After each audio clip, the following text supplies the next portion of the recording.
Whenever a car manufacturer introduces a new generation of a car, typically there's controversy, sometimes good, sometimes bad. The Corvette as a whole has 8 generations, so there's no shortage of things that the Corvette team got right and got horribly wrong. And today I thought it'd be fun to ping on each of those, starting with the C1, which is kind of hard because it's the first one. But by the C4, things get real spicy. So let's roll that little intro and we'll get into it.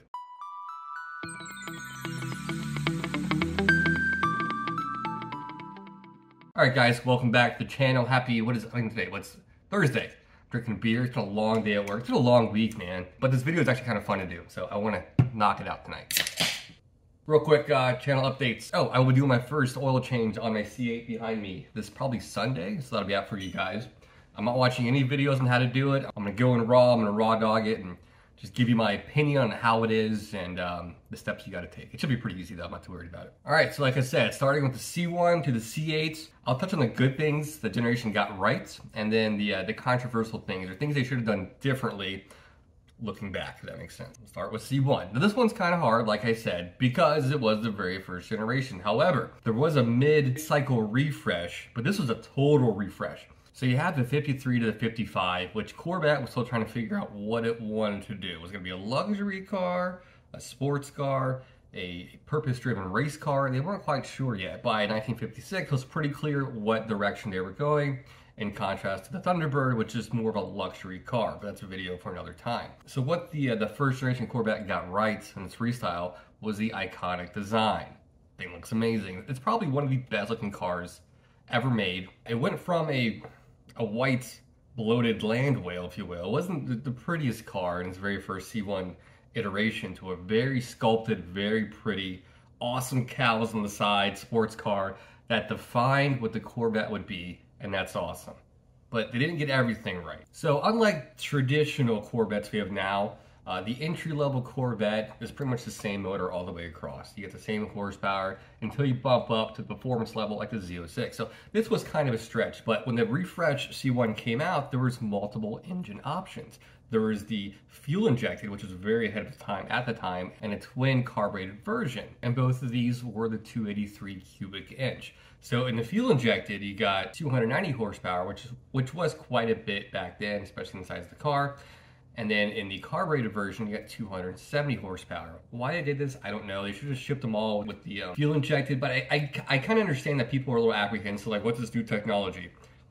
Again, this was kind of a stretch. The C1, after its refresh, was a solid car, but the fact that they made 2 different motors, one being carbureted, and everyone jumped ship on that one because it was what they were used to, which is unfortunate. So today, trying to get a C1, you're gonna find the carbureted over the fuel injected more commonly, if that makes sense. All right, the C2 Corvette. This one was a little tricky as well, but I figured it out. It goes without saying that the C2 Corvette is probably the most iconic sports car ever made, not just GM, but in general. It's a gorgeous car. And to this day, it is just phenomenal. And hearing stories of people seeing it for the first time back in the 60s, saying how unworldly it was, how contemporary it was. It looked like a UFO. It was just like nothing else on the road, which is pretty freaking cool. And to this day, it is just a sleek car. My neighbor has one and it's just gorgeous. He drives like once a year. I don't blame him. And it's rare where a second generation car totally eclipses the first generation. I can't think of another example, honestly. I know it's out there, but top of my head, I can't think of one.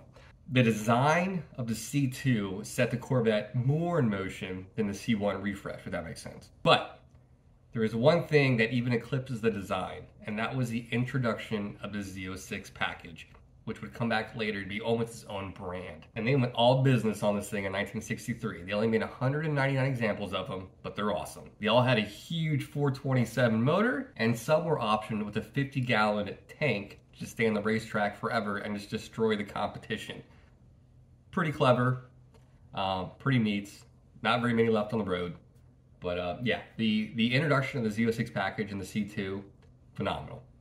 And without that, we probably wouldn't have the awesome incarnations we do now. However, one of the main design flaws, if you will, was the design of the frame rails. I'm not sure if it was the material they used, but getting a C2 now, even in really good condition, is hard because they rust so bad. So I don't think that they were all aluminum like they are now. Whatever they were doing, they were rusting. They call it the bird cage, where all the body panels would go on around your around the cockpit, if you will. I want to say something like 80% of them are rusted out. If you live in the Southwest, you have a better chance of getting one not totally boogered up. The design of the subframe was just subpar, and it's been, what, 60 years? But yeah, they're decaying at a rapid rate, is what it is. All right, C3 Corvette.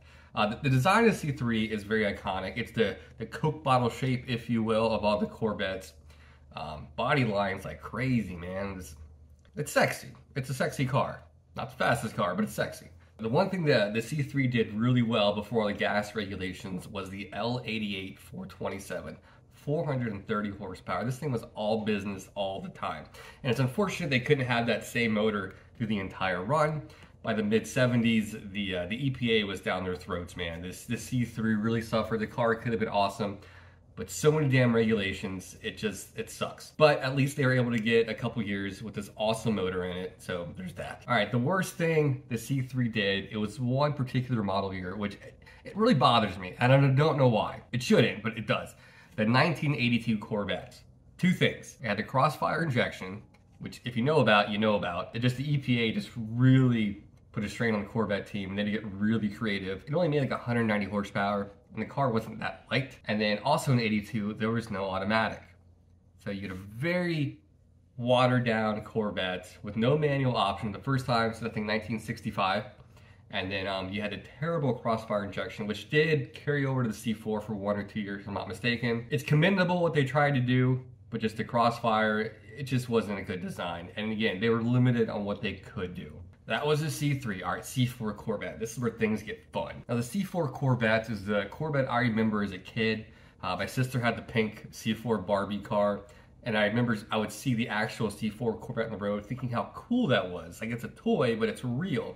It was like iconic round tail lights that eventually became square-ish, but not, but circular, but square. Very iconic car. Kind of like what the C1 refresh did for the Corvette, the C4 kind of kept that going. If you look the C4 to the C7 at the silhouette, very, very similar.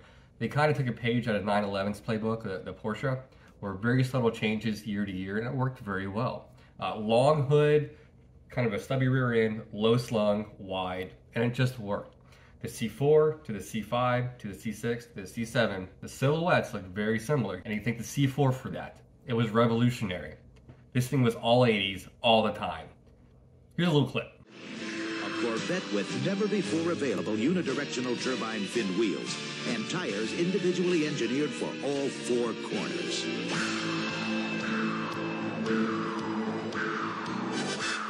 You've never seen anything like this before. Liquid crystal displays, 14 separate instrument readouts, English or metric, all updated 16 times every operating second.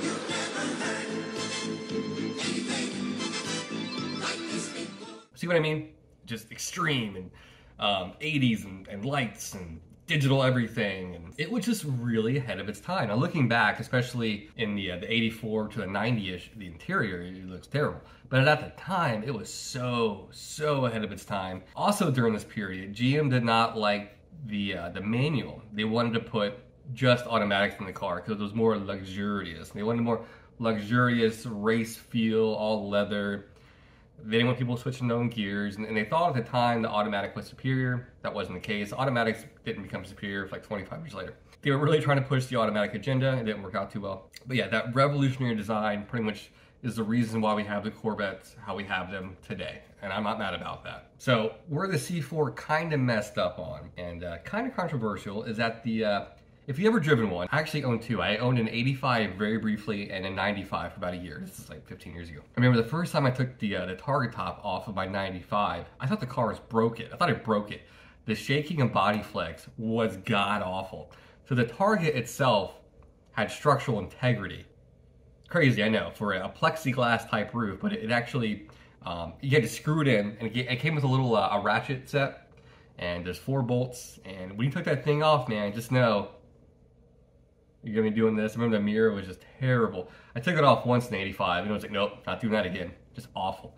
However, they made a convertible version of the C4 Corvette, which had a cross member underneath. I'm not exactly sure the exact amount of rigidity it gave it over the Targa, but it was noticeable. Why they didn't add the cross member for the Targas as well? Probably a cost savings and weight reduction savings, I can only imagine. But yeah, if you own a C4 or have ever owned one, the Targa design with the body, the flex, is just terrible.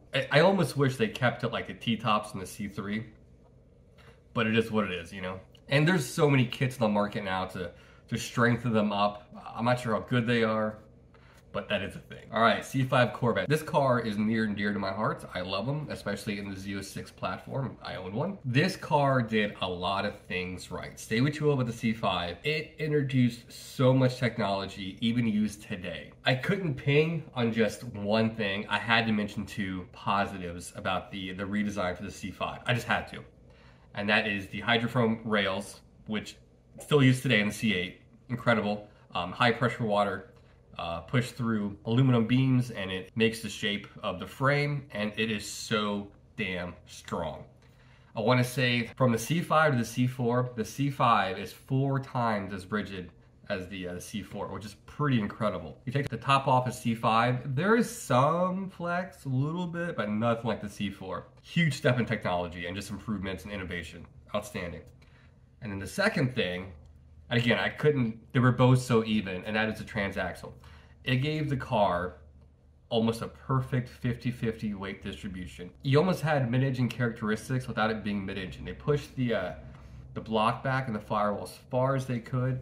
The transmission was now over the rear wheels with the differential together, transaxle, so you get perfect weight distribution. It's a little goofy because you have the torque tube, your motor all the way rear aft, so there's no drive shaft, if you will. Very interesting design. Working on the torque tube and everything can be kind of a pain, but once it's squared away, it's a pretty good deal. The C5 was very innovative, and if you didn't know, the C5 was almost never a thing. It was almost axed a couple times, but the Corvette team just kept pressing on, and with very minimal resources, they made an awesome freaking car, which kept the platform going till today. With that being said, they didn't have a lot of money.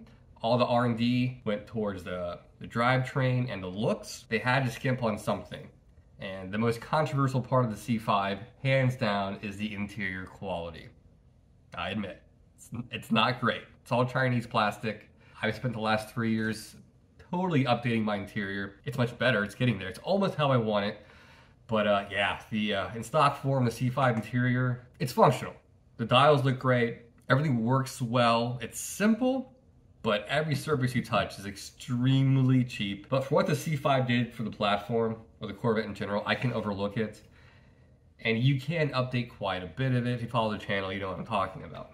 So yeah, those were the pluses and minuses of the C5 Corvettes. All right, C6 Corvette. This one's probably pretty obvious about the controversy. We'll get there in a second. But what they did right was taking what someone would call a bloated body on the C5 and chiseling it, making it sharper, and then introducing the wide body, which would be a thing in the C7 and the C8 as well. So the C6 was revolutionary in the fact that it chiseled the C5. Some would argue the C6 is simply a reskin of the C5. It pretty much is. Everything underneath the body is 90% the same. The frame's the same. Transmission tunnel is the same. Motor is almost the same. The LS platform, very similar. It gets a little more spicy with the LS9 and stuff, but very, very similar. Even the interior is very similar to C5. Different, but similar. But yeah, the chiseled body, it's a little smaller, a little shorter, a little wider. Yeah, they did a good job with what they could do, and the Cadillac program manager actually designed the C6, or his team did, which is very, very interesting, and people were really scared about that. But it turned out fine. Some people would say the C6 should have been the C5. I don't think the technology was quite there yet, so I think the C6 was a good generational stepping stone. All right, the most controversial thing about the C6, and I shouldn't have to say it, you guys know what it is. The going away of the pop-up headlights. People were losing their minds. Holy cow, I remember this in magazines and stuff. People were pissed, so mad. And I get it, because the first time since 1962, 63, that there was no hidden headlights. They were just there, plastic casing. And if you own a C6, you know they haze so bad. If you went outside in the elements, they get so cloudy in a couple years, it's gross. You gotta constantly replace them, but they have a lot of good aftermarket options now. The headlights were very controversial, and you guys know that. All right, C7 Corvette. What this car did right for the first time since, my opinion, probably the C2, the interior. If you were coming from a C4 or C5 especially, getting into a C7 cockpit, you're like, this is a GM? Holy cow. I did the same thing when I got my C7. Coming from a C6 even, I was like blown away. I couldn't believe it. But yeah, it's not the best interior, don't get me wrong, but for a GM product, especially a Corvette, it was, holy shit. It was nice. It was real nice. And everything felt good, it felt premium, it felt cheap. No real complaints about the interior. And they've only gotten better since with the C8. But the most controversial part of the C7, and this should also go without saying, instead of the headlights, the taillights. The first time since ever there was not circular type of taillights on the Corvettes. They had a very interesting hockey stick little design. I didn't mind them. I actually prefer the C7 rear end to the C8 by a long shot. Yeah, people were pissed about the taillights on the C7. I got over it. I mean, maybe for a day I was like, man, they should have used round. But I was like, all right, you gotta evolve. You got it. You just have to, you know? It is what it is. All right, and lastly, the C8. The C8 itself is just so divisive in the Corvette community. A lot of people just hate it just because what they did right and they had to do was go mid-engine. They had to compete with other foreign entities, Ferrari, Lamborghini, Porsche, etc. If they wanted to stay competitive, they had to go mid-engine. The front engine rear drive platform was at its limits of what it could do. The Z01, amazing car, but that was it. That was the pinnacle. And you look at the base Stingray, it's quicker to 60, which is crazy. And it's got 250 horsepower less. That's just the physics of a mid-engine. However, the most controversial part of the C8 is the mid-engine design. A lot of Corvette purists will just hate it. Just hate it because it's not front motor. And that's it. They will never like it. To them, the Corvette died with the C7, some with the C6, some with the C5. But most people, the Corvette died with the C8. And I get where they're coming from, but I also get that brands have to evolve. You have to. You can't stay static. I mean, if they did, we still have C3 technology. You know what I mean? So I'm not mad about it, but it is very controversial. And I get it. I do get it. But I do like it. That was actually a really fun little video to make. Hopefully someone out there watching this learned a little something. It's fun to do these little history lessons on the Corvette every so often. All right, guys, I'm tired, man. I'll probably do this editing tomorrow. Like I said, oil change video coming for this guy. And, my mother-in-law driving the C5Z. You guys really enjoyed that. So maybe I'll do a C8 driving video. I don't know. With her, that is. So, all right, guys, I will see you guys Sunday evening for the oil video on the C8.